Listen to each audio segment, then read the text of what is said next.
going on YouTube? In today's video we're back working on the Corvette again. So if you didn't see the last video, pretty much we went ahead and installed some new rims and brakes. So I haven't drove the car much, I've just broken them in, and I can already tell these brakes are going to be a pain with all the brake dust that's on here. Like, it is literally caking up. Like, that is insane. And the one problem I did run into, which, I mean, the wheels look good, let me say that first. One problem I did run into, which is very minor, is bolt, whatever you want to call it. It sits out so far that it knocked my center caps out, so I can't run them on the back. So look at the fitment. It is barely poking past the fender, or not barely, it is. So I'm gonna have to figure something out. I'm probably not gonna be able to lower it too much in the back, but in the front, fitment is pretty good and it's monster trucking, so we'll fix that. What I'm going to be doing today is scrambling or starting this whole process of getting the suspension rebuilt and upgraded so that I can get the car aligned Monday. Okay, so here's everything that we are going to be replacing. So I'll start with the left. I went with the bare tie rods, and the reason I got those is because it's known to these are known to truly help with bump steer and all kinds of other stuff. They're a lot more durable than the factory ones. Factory suspension is fine, but while I'm under here I decided that upgrading it is probably going to be a good idea, so that's what I'm going to do. That's that.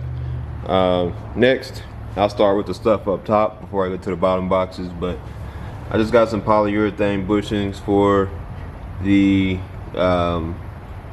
sway bars. Nothing much to it. I know mine are shot. I didn't look at them, but if the end links were as bad as they were, I'm going to assume the sway bar bushings were shot. So we're going to change those. We have Pro Forged sway bar end links.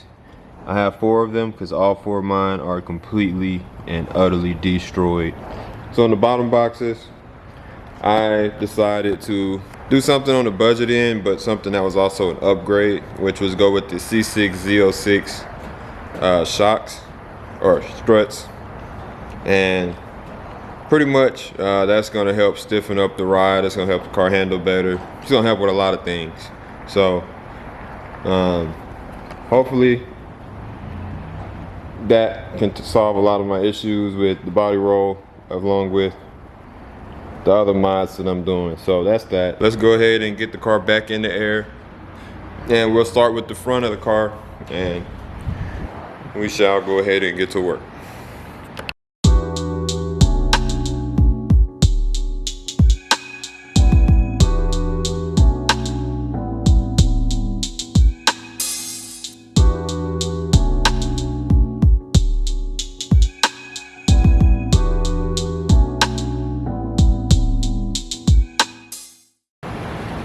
Alright guys, so we got our first sway bar end link off. I'm starting with these because they're the easiest. We'll do the bushings next, and then we're going to get to the tie rods and everything else. Honestly, this sway bar end link doesn't even look bad. It's actually still has some life left in it. Yeah, it actually has life left in it. It's not bad. It doesn't feel bad, but I'm replacing it anyway. So these are just Pro Forged, some brand I found at Summit. It had decent reviews. Now side by side it's hard to tell, but the Pro Forged ones are a little bit thicker. Had I not needed these today, I would have bought the Moog ones. I feel like those are still the best, even though I bought these.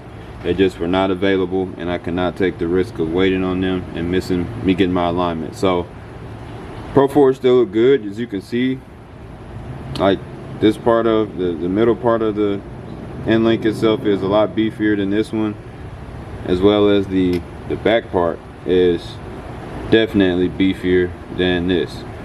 So for the price, it's all a little bit stronger. It seems to be. We'll see.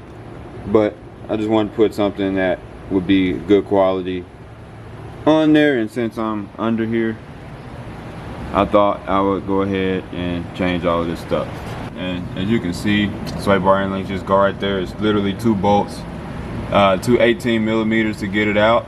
One on the outside of the black piece where my finger is, on the other side though, and then one where the light is shining on this hole. So they're both 18 millimeters, and probably gonna have to get a like an adjustable wrench or some vice grips to hold the back section, so this part, to hold this part down to stop it from the whole bushing from spinning, or just everything from spinning while you're trying to get the bolt off. So that's that. Once you do that, it comes off real easy. So let's go ahead and throw the other one in, and I'll show y'all how that looks.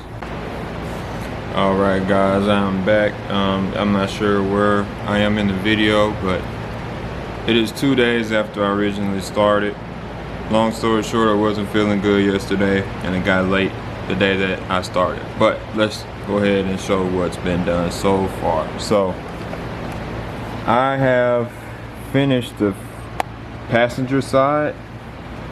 I just had to connect the sway bar inlet, and this took me a lot longer than I expected, but there's a few things that will save you a ton of time that I went through. Number one, so the bare tie rod, the front is the exact same length as the original tie rod, so that saved me some time there, and that was simple. What gave me all of my problems was the strut. Figuring out how to uninstall and reinstall a strut was the bulk of my issues. So here's what I struggled with. So getting the strut off was the main difficulty.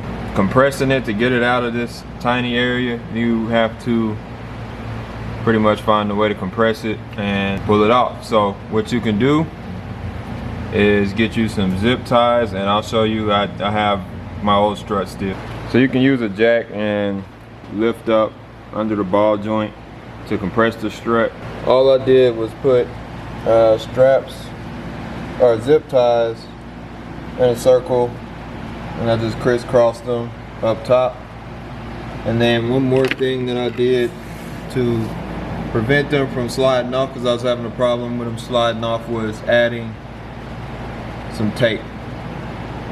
So zip tie them in a crisscross, put some tape up top, and you won't have any issues keeping it compressed and keeping it from coming off.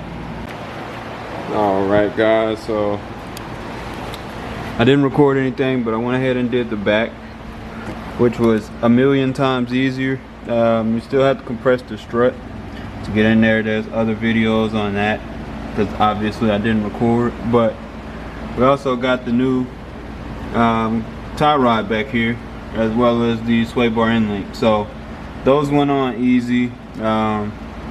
Same install procedure as the front for the tie rod, so it made life simple. Go ahead and throw the wheels back on, get the car off the jack stands, and we're gonna see how the back sits. So it's still up on the wood blocks, but as you can see, it's sitting pretty good, but still way too high.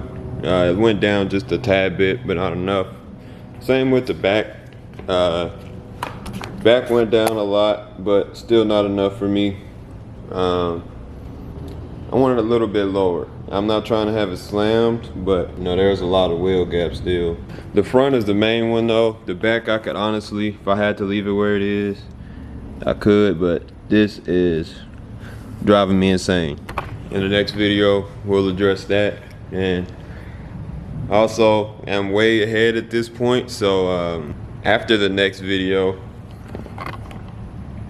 I'll go ahead and show y'all a few things that I've done here. So just stay tuned for the next few uploads. I just want to say thank you to everyone for supporting the channel. We recently just hit 1,500 subscribers. And also I got accepted into the YouTube partnership program, which means my channel is now monetized. So I'm now making money, not anywhere near a significant amount of money yet, but our videos are starting to make money. So that's a huge step, a huge milestone. I just want to say thank you to everyone that supported the channel. I'll stay tuned for the next few videos again, and as always, y'all take it easy, and I will catch y'all on the next one.